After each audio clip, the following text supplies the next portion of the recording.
Dear boys, this is Glitch. Welcome to Obvious Adventures. There is something weird with my sound, and I can't figure it out. I have everything laid out very carefully so it's not being pinched, but I still... Do you hear that fuzz? Please tell me it's the game and not my device. Alright, so, okay. You're probably just nervous about the whole thing.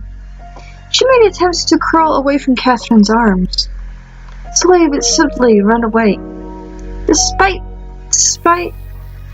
disperse the proximity, but she couldn't run away from her stare. Catherine's hand caressed Rosa's face. She touched her scars daintily, tracing them with her fingers. You're really pretty, Rosa, especially when you smile. Thank you, I think. You don't believe me. I don't think I am. I look in the mirror and I see a freak. Rosa, that's not true. It's fine. I liked being a freak. I wanted to be ugly. I used to buy my breasts and hide in the shabbiest clothes I could find. Rosa touched her eye. This is penance, she remembered herself saying. For being a sinner and a freak. For attracting attention and spite. For dressing nicely. For letting her hair grow long. But really? I did this to myself to hide. To hide? Rosa's mouth quivered. I thought people don't touch ugly things. But the truth is, they do. So what I'd rather is be invisible. Catherine wrapped her arms around Rosa's neck. She heard Catherine sniff and wiped tears behind her embrace.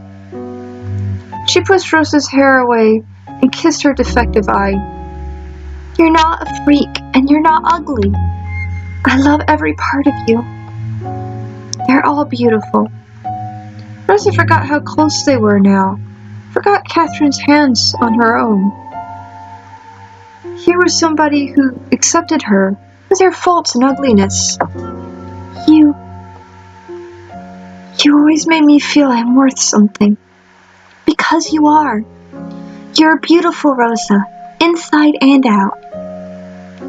Rosa saw her face reflected in Catherine's eyes. In them, she did indeed look beautiful.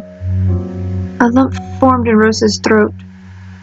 Catherine's face hovered above her cheek. She planted a little seed kiss on it, just barely away from her lips. Rosa kissed her nose in return. It made Catherine giggle. At first, kisses were sweet, innocent. The kind of punch-drunk kisses that sent them both into bouts of giggling. But Catherine's hand caressed her neck. I'm getting uncomfortable again. Maybe I shouldn't play this game. Kisses lingered. Lips melded.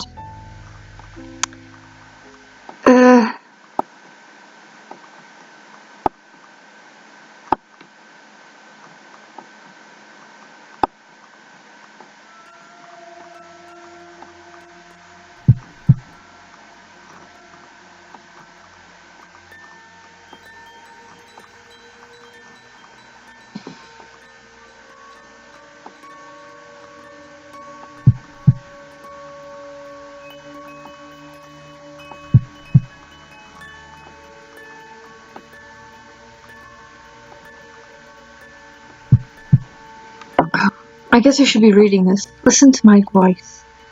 Mother.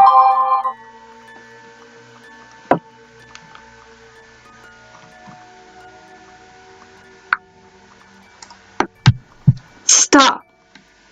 Rosa flung her eyes open. A sinking feeling of menace overcame her.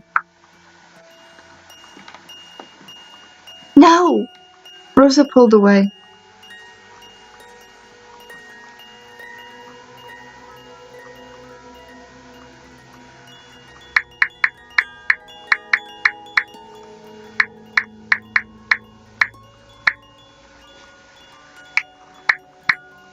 I will be right back. Alright, sorry about that. I had to answer it. Rosa pulled away. She pushed Catherine away from her face. Catherine's eyes snapped open, startled by Rosa's outburst. Why did you stop?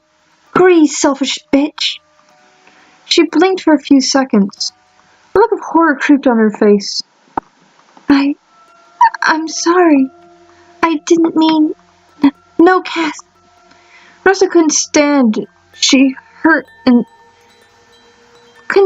hurt in her eyes. She was probably blaming herself. Rosa wanted to show how wrong she was, but the lump in her throat became a rapacious mouth. A tumor had grown inside of her, a parasite.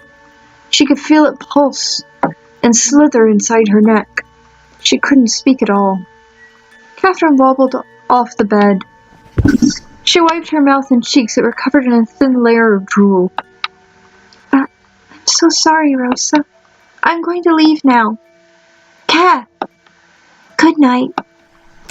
Rosa should have followed her, but when she tried to stand, the floor twirled.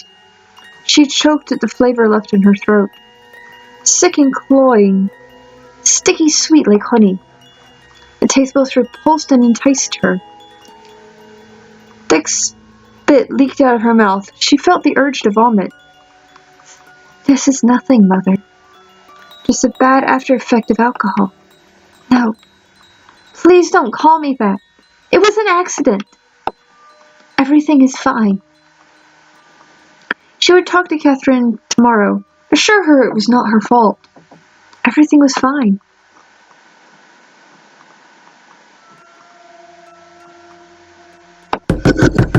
There was an urgent knock at Gillian's door. The clock read 2:15 in the morning. He closed his journal and stood up from his desk. Yes, coming. Catherine stood in front of him, her cheeks stained with hastily wiped tears. Cass? Gillian, can we talk? Oh, isn't it quite late? Please, it's urgent. All right. Gillian led her inside. Lady, you smell like my vintage bottle of Bourguignon. Did you get so drunk you actually thought of apologizing first? I didn't think I would see the day. Chérie, what's wrong? Catherine's thumb went to her mouth without thinking. How could she even begin to tell Gillian what she had done? Honey, I was really upset with you today. So despite any good sense, I went and got myself drunk. This time, I dragged Rosa along with me. Things have a tendency to go out of hand when alcohol is involved, as you know. Long story short, I came onto Rosa. You know, Rosa, the girl who's almost like my sister. Yes, I may have forced myself on her.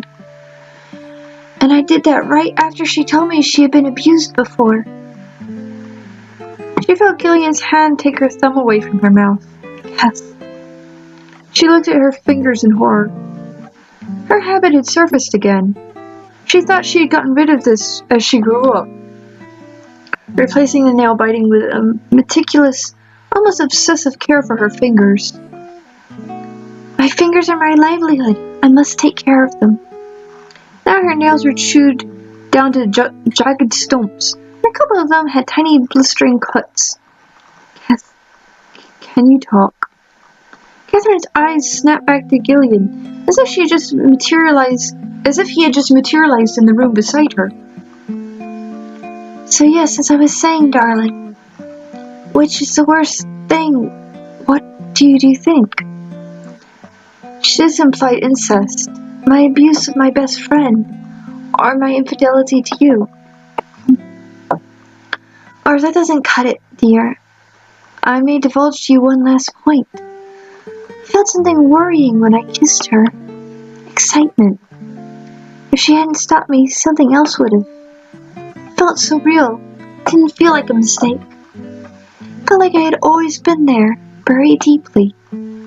So much it felt like cheating.